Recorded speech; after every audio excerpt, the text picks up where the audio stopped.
Avodah Zarah, Perek Rabbi Yishma'el, Daf Nun Zayin, sponsored for a bracha v'atzlacha of Yeshaya Nasan ben Ari Nesanel.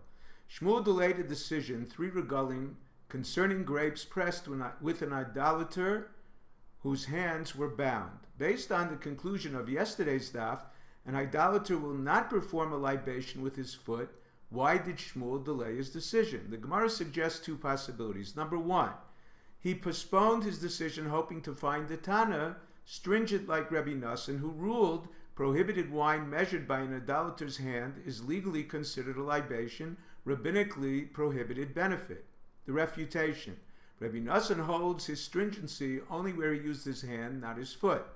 Number 2, he postponed his decision hoping to find the Tana lenient like Rabbi Shimon, who ruled wine an idolater fell into or removed from it an insect, clearly not intending to perform a libation, permitted even to drink. Law of unintentional indirect contact. An idolater on his descent from a date palm touched wine with a lulav. Rav decided, like the Rabbanan of Rabbi Nasan, not to prohibit its sale, only its drinking. However, he did not distinguish with this case, permit its drinking, because the wine was touched indirectly and incidentally. Question. Rav holds even a 1-day-old Gentile child prohibits wine it touches. The answer. Rav prohibited drinking it, not selling it to Gentiles. Question.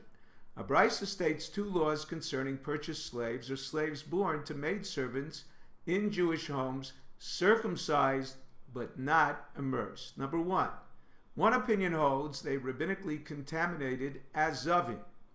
Their spittle or midras contaminates even in a public domain. Another opinion holds they do not rabbinically contaminate as zavim.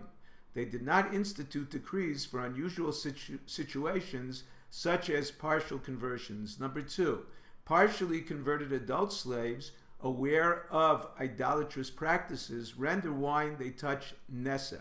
Minors unaware do not render it nesech. This brisa contradicts Rav, who holds minors who touch wine render it yayin nesech. The answer. Number 1, both categories of minor slaves, purchased and those born to maidservants owned by Jews, contaminate as zavim. However, only minors purchased render wine nesech, not those raised in a Jew's house. Rav referred to purchased minors. Number 2, purchased adult slaves are compared to those raised in a Jew's house.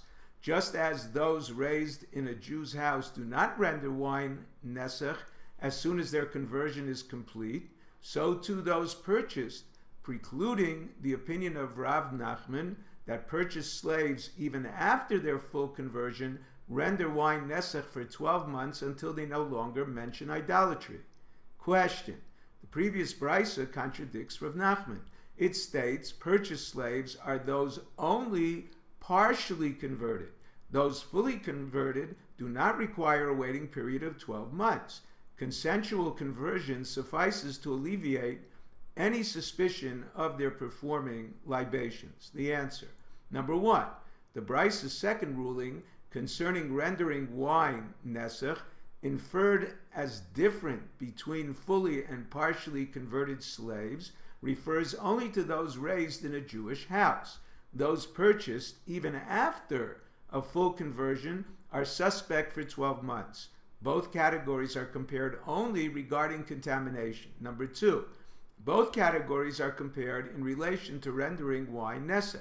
Rav Nachman holds not only wine touched by a minor slave raised in a Jew's house does not render it nesech, but even purchased minors do not render it nesech. Only adult slaves can render wine nesech. If you're enjoying Daf 5, please click on the link below, subscribe, and become a sponsor. Thank you.